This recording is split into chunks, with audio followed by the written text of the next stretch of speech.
So he chased the coyote. Yeah. There was a mother one waiting. There's usually a few around.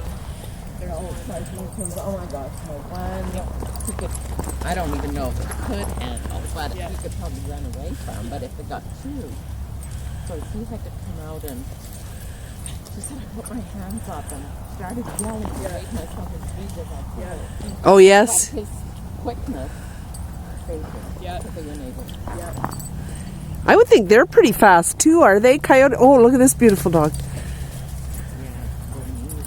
They're getting it. Nubby, almost. They're getting their exercise here. Oh, look at that tongue. Look at that tongue. Straight out.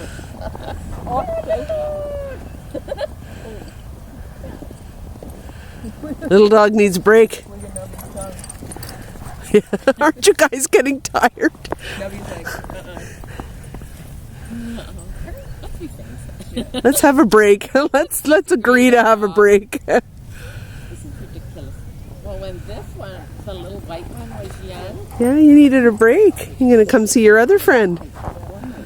and he's gone out and stayed a week at a friend's on an acreage, and they just had built it, and it was only about 7 months. Beautiful dog.